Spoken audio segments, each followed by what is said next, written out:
This is a PowerPoint on League of Legends champions in Hearthstone. Starting with Death Knight, I chose Mordekaiser. I chose to make Mordekaiser a Titan, of course, with Taunt. This minion survives lethal damage once and goes dormant until the start of your turn, similarly to Mordekaiser's W ability, which I couldn't really fit on the screen. Then, your three Titans abilities are Obliterate, which is deal 4 damage to all enemies. If there are no enemy minions, deal 8 damage to the enemy hero. Mordekaiser's Obliterate in the game currently does damage in a area, and then if it's only hitting one target, it does increase damage. Death's Grasp. Force an enemy minion to attack Mordekaiser. Of course, because of the surviving lethal damage one time, this is incredibly useful for a spot removal to destroy a big minion and to keep your Mordekaiser around. Of course, in the game, Death's Grasp pulls enemies towards you, and then Realm of Death. Gain +1/+1 for each enemy minion, send them to the Death Realm for 2 turns. That is similar to Anachronos, which is the Paladin Legendary Dragon. Of course, it is 1 mana more expensive, also fighting with the other Titan abilities, being a Titan minion, yada yada. And in-game, Realm of Death steals one opponent's stats and then sends them to the Realm of Death to fight Mordekaiser. Not sure how that would have worked in the game, so I decided, okay, whatever, just give it +1/+1, and then I give it the Anachronos effect. It's cool. I like this Mordekaiser rendition that I came up with. Is it fair? I'd say pretty fair, actually. It's an 8 mana Death Knight, big legendary bomb, Titan. It's similar to like the Primus in cost, but the effects are more aggressive, I would say. Obliterate, especially in Realm of Death, by making it so your opponent's board goes away for 2 turns. It does come back. It's not getting poofed like your Reno. It is like Anachronos, so they will come back, and that's something you do have to play towards and around as your opponent. But I like this a lot, and I think that Mordekaiser is this big, imposing threat, in the lore, so him being this big, imposing Titan threat makes a lot of sense. Then, for Demon Hunter, I chose Kassadin. Kassadin's whole idea is that he's fighting against the Void, similarly to Illidan fighting against demons. I thought it makes sense. Kassadin is an anti-mage, that's what his design originally was, so he takes less damage, takes less magic damage, and then he benefits from enemies using spells, so I tried to kind of make that work in a Hearthstone sense. Outcast, deal 2 damage to all minions, honorable kill, add random card in your opponent's hand, costs 1 more until their next turn. So say you kill a board of 7 minions, or more if you could kill your own minions, because it does hit your own minions. I thought that was pretty necessary. If you were to somehow be able to kill, what would it be, 13 minions with this, your opponent's hand would cost 13 more mana. Of course, it would be split to... It would be split, so it's a little if there. But it also ends after 1 turn, so this is, a single turn disruption effect, unless you're, honorably killing with the 4/3 body, which is possible. I think that this direction for Kassadin makes a lot more sense in a Hearthstone standpoint than trying to go based on, how he kind of plays in-game. He kind of is this, hyper-scaling, mobility-centric assassin, AP assassin, that, scales super well and then tries to hit his level 16 power spike. I thought that would be really boring to try and make work in Hearthstone. It wouldn't really make sense. It would kind of just be Astalor again. That's the only way you can make that work, right? Through Mana Thirst. And I already made the Ramatra for the Overwatch video, and I felt like that one was already a little too similar to Astalor, so I kept Kassadin this way. Then for Druid, I chose Nidalee. Again, this is another Attack Druid synergy card. I like Attack Druid. I don't really care what other people think. But Nidalee, 4 mana 5/2, rush. After your hero attacks, place a Bushwhack. Death Rattle, become a Cougar. And then you have 4 mana 5/2, rush, overkill. Deal your hero's attack to a random enemy. This is an incredibly powerful minion in so many different ways. I might have made this one a little too strong. I'm not going to lie. I probably should have reduced the stats, maybe to a 4/2 or something, or maybe not give them both rush. I'll admit on that. That's probably way too strong, but I'm not really making these to be balanced. I'm making these just for the concept. So, whatever. The Bushwhack, of course, is Nidalee's trap ability. I was thinking of a way to make it really work, and I think making it tied to your hero's attack is quite useful. You can, because of it just being so insignificant, I would say. it's tied to your hero rather than the minion itself. So if you're playing like even Druid, that's really useful, right? You get this little 1/1 bushwhack that'll deal 1 damage to a minion, nothing special. But if you're playing a regular Druid, it doesn't do anything. So the idea is, if you want to get this little bit of value from the Nidalee, you have to be playing a deck that will want to hero power, or at least something like that. You're not going to get a crazy amount of value. Don't get me wrong. Bushwhack is not incredibly powerful, but you can buff it. That's the thing. It's also can be buffed. Oh, it's not supposed to say beast. Accidentally. Whatever. It's not supposed to be a beast. Sorry. That's funny. But yeah. And then, of course, this Nidalee, again, it's a really powerful body, just being a 4-mana 5/2 rush that comes off of this Nidalee. However, you're not going to make use of the overkill effect unless you are playing an attack style Druid. So it's probably a very powerful card on paper that you can just run in, say, a Reno Druid, and you're probably not unhappy about it. Not too much what I was going for, but after, rethinking it, after completing other cards, because I just went down the list, that is something you can do. However, if you want the full benefit of this card, you want to be playing an attack Druid, and it still does, like I'm saying, it still does fit in multiple different Druids. You would like a card like this. It's very powerful at killing a tall minion like a giant, incredibly efficiently, actually. Just for your one, and if you have other minions, rush into it, so it can deal 5 damage to 2 different giants. Very, very strong. But yeah, I think that this fits pretty well for Nidalee, and if you were to add Nidalee into Hearthstone, making the spear work would be really weird and probably not worth it, so I didn't want to try it. I'm just going to say that. Then, you have Sivir for Hunter, and I chose Sivir because I felt like, Hunter is a ranger class. Sivir kind of feels like the most ranger-y-esque character, in my opinion, even more than something like Varus, which has a bow, or Ashe. Those don't feel Hunter in any way to me, so I chose Sivir. I would have gone with Quinn, but I wanted to do Sivir because Sivir's also my favorite champion. Sivir, 4-mana 3/5, Battlecry, equip Chalice-R, and then Chalice-R is a 4-mana 3/3 weapon. After your hero attacks, deal this weapon's attack to a different random enemy 2 times. Man, I can't speak.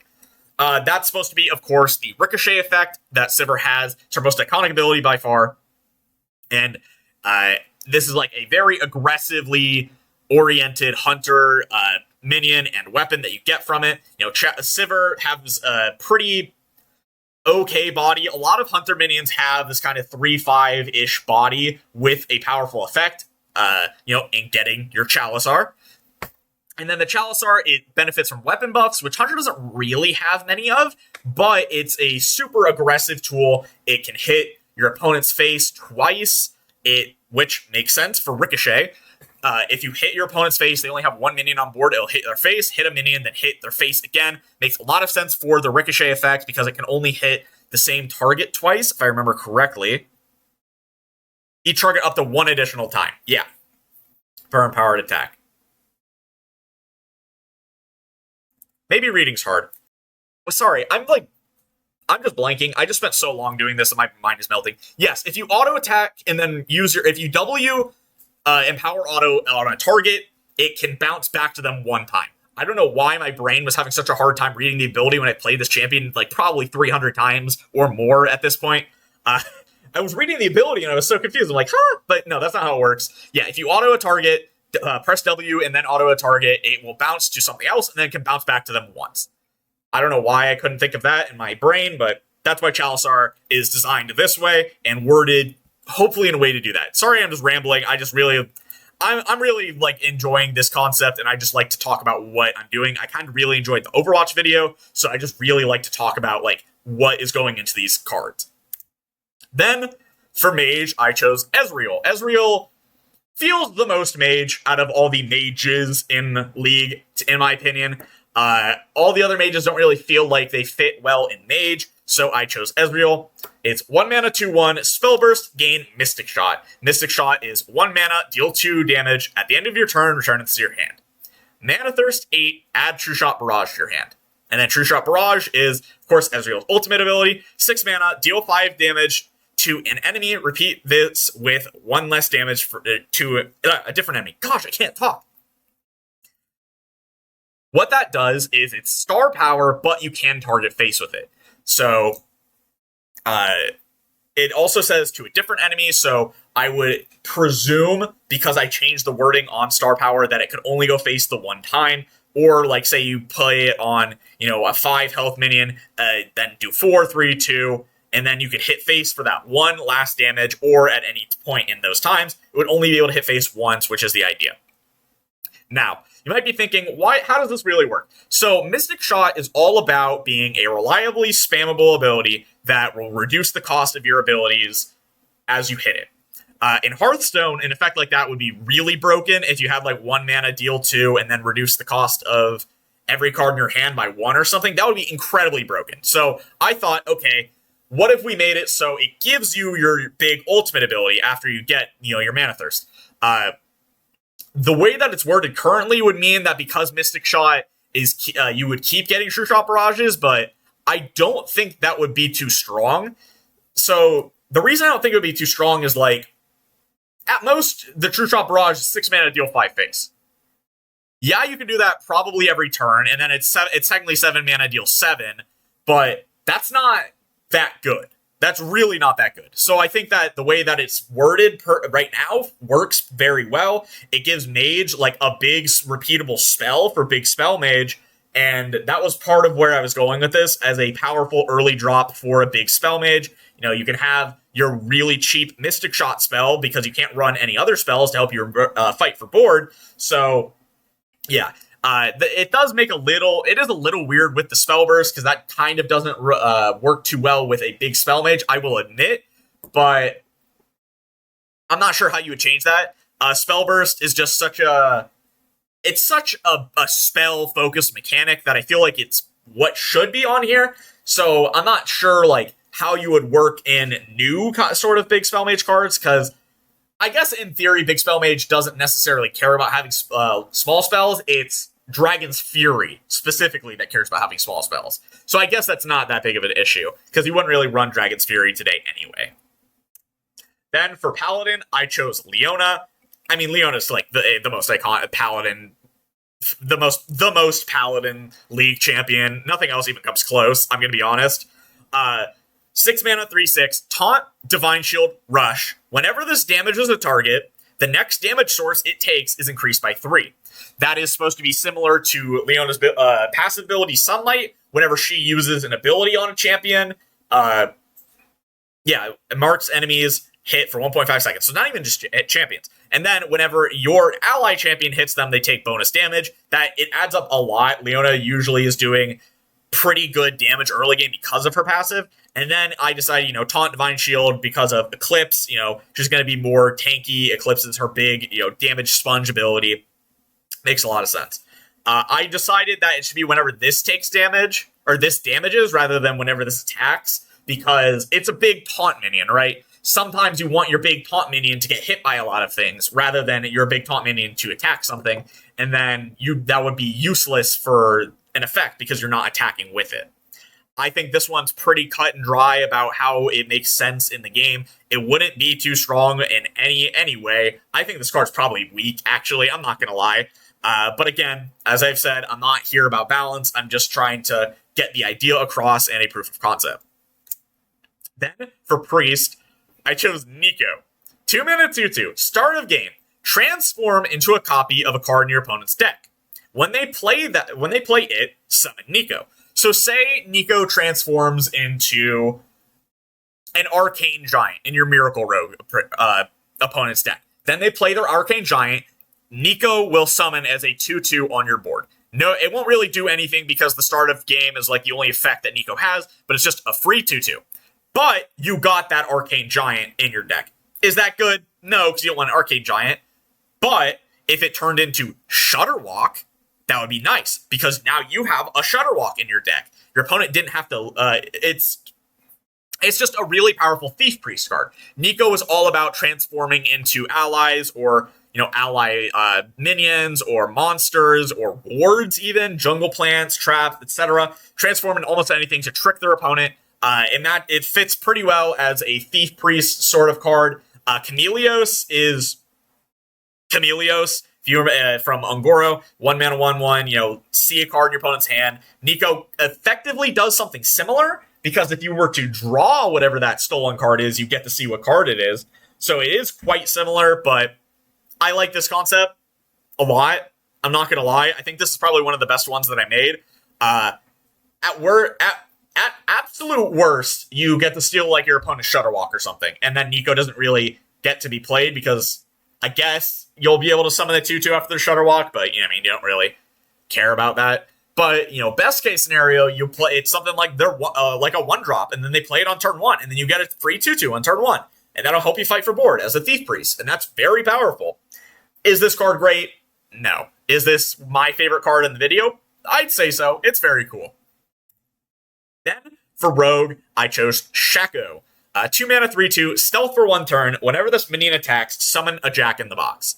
And then, again, 2 mana, 2/1, stealth for 1 turn, attacks whatever Shaco attacks. It's a Jack in the Box. The Jack in the Box in the game currently is not exactly worded, is not like this currently in League. It's not that close. In League, what a Jack in the Box is more of a trap where you place it down, and then if enemies walk into its range, it'll fear them and deal damage to them. I thought that that's not really that interesting of an effect for Hearthstone. However, I think Shaco and like the stealth for 1 turn mechanic matches up very well with Deceive. Shaco's Q ability, which is the blink that turns him invisible. I think that matches up very well with the stealth for 1 turn effect, and I think that stealth for 1 turn should come back to Rogue as just a mechanic. I think it would be very cool.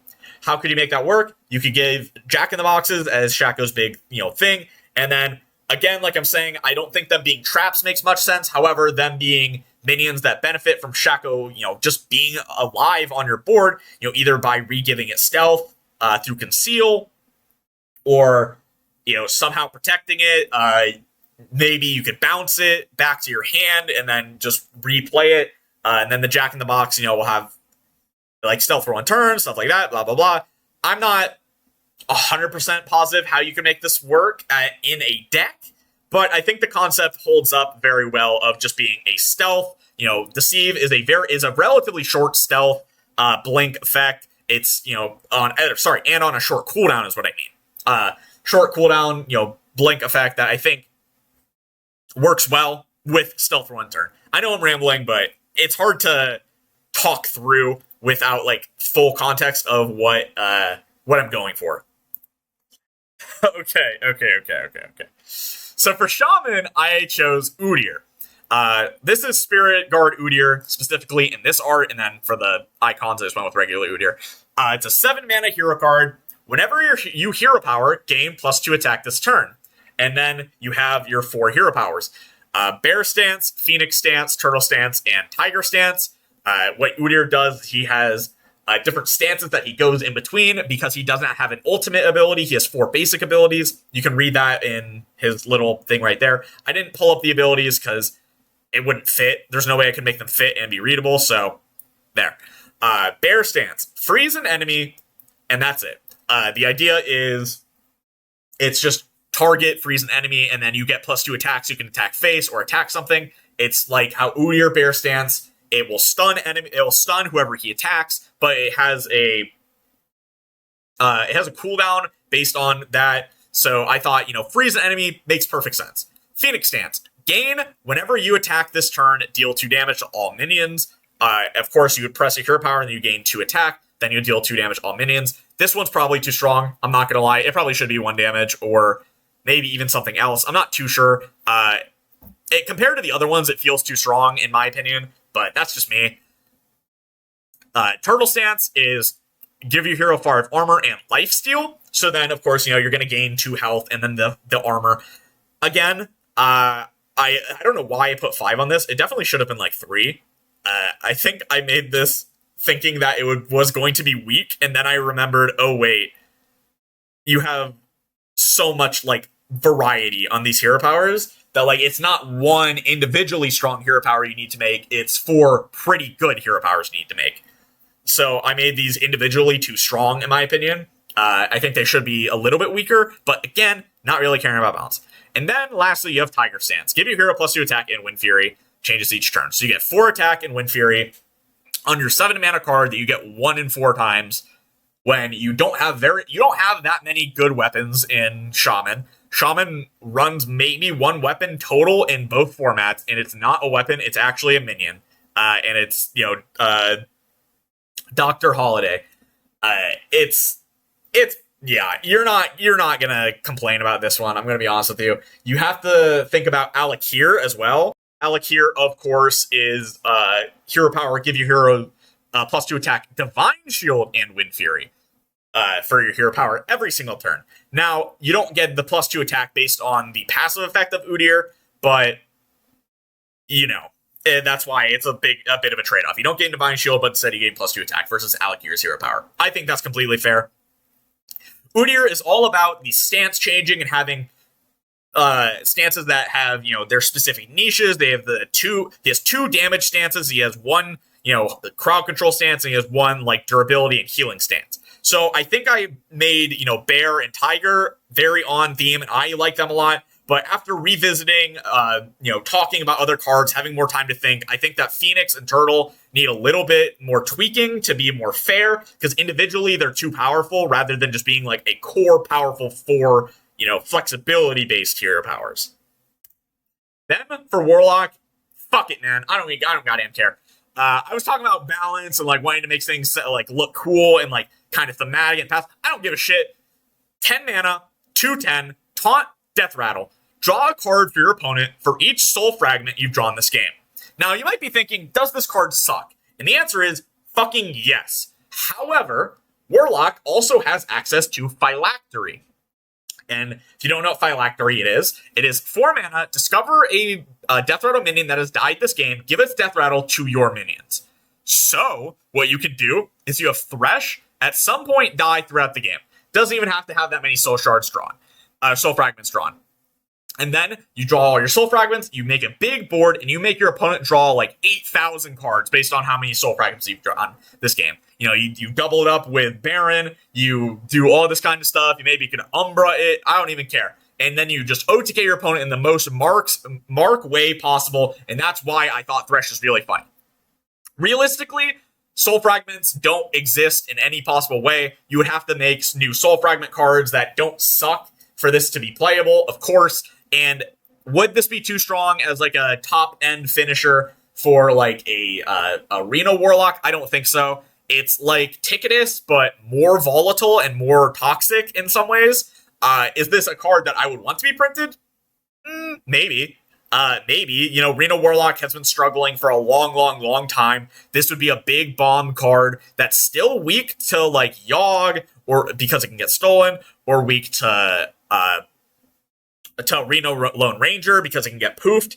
And then it gives Warlock, a big win condition of, you draw your soul fragments, and then you can make your opponent draw a trillion cards. They'll overdraw so many cards, and then you can beat them in fatigue. Is that a little bit toxic? Probably. Is that a win condition that Warlock desperately needs? Hell yeah. So I think that Thresh fits us perfectly. Of course, if you don't know, I haven't talked about it yet, but Thresh's passive in the game is Damnation. Every time a champion, large monster, or large minion dies, or a regular minion dies near him, he can get a soul. The regular minion's lower chance, but he gets a soul, and then it gives him 1 ability power and 1 armor every single time. You're probably going to end the game on average 80 of these, but theoretically it goes infinite, which is the idea behind this version of Thresh. You can get your finite amount of soul shards pretty easily, but you could get more and more to the point that you can do some crazy things in the late game. Then, for Warrior, I obviously chose Ornn. This one's so obvious. Ornn is this big, fucking value-oriented tank that gains a lot of gold value just by existing. He gets free stats for building items. He can upgrade his team's items for 1,000 gold worth of value. It's so Warrior-based. So I chose 7 mana, 7/7, Battlecry for the rest of your game. After you gain armor, gain 2 more, and your weapons have +1/+1. Is this strong? No. Not because the effect itself is weak, but because Control Warrior sucks, right? So I thought, okay, what if we didn't make Control Warrior suck, right? That's not my fault that Control Warrior sucks. That's not my fault. In Wild, not my fault. How? So I'm thinking, gaining 2 armor additionally every time you gain armor is pretty significant for Odd Warrior. Oh my god, I know. You can run Odin and Ornn together in your Odd Warrior and have a big old dream. You get 2 mana, deal 8, heal 8 hero power every single turn. Any weapons you're running also gain +1/+1, so you deal more damage that way. Can give you a lot of late game kind of bomb damage, and just being a 7/7 is nice. You get to heal more throughout the game. It's just the ultimate value Warrior legendary, because Warrior loves weapons, Warrior loves armor. Now you might be saying, doesn't Lady Ashvane give your weapons +1/+1?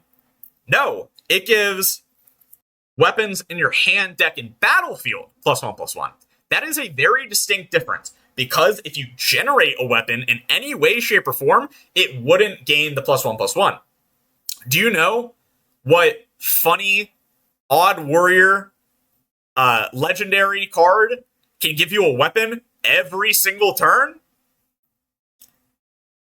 Raid the Docks. And this card is so stupid, this Ornn card. I specifically made this card to synergize with as many different warrior archetypes as I can, while still being a value-oriented, like, late-game warrior kind of card. It works with your Raid the Docks, because it makes your weapons from Raid the Docks more valuable every single turn. It makes your Skipper more dangerous, because you gain 2 more armor every time you gain armor for the rest of the game, which adds the fuck up, so you can do some crazy things. It makes your Odd Warrior actually have a little bit of a chance at winning the game, because you're gaining more health or more armor, so you can actually deal damage to your opponent.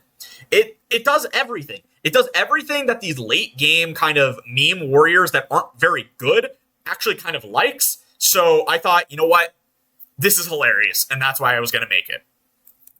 But yeah, that's going to be it for me. This one is incredibly long, because I went in a lot of depth for why I made a lot of these cards. I made a lot of ramblings. Sometimes I even made a mistake, and I had to rethink about it for a second. I'll be honest with you. I made this video. What time is it? It is currently 4 in the morning making this. So that's probably why. But yeah, if you enjoyed, make sure to like, comment, subscribe. Tell me what you think down below. Were there champions I should have done for certain classes? Do you like the champions I chose? Do you like the abilities I proposed? Do you dislike any of those things? Do you think I should have done something else? Do you hate League of Legends and wish I didn't make a video on it? Tell me all that down below, and I'll see you guys next time, as well as check out the giveaway. Peace. Darker than they've ever been.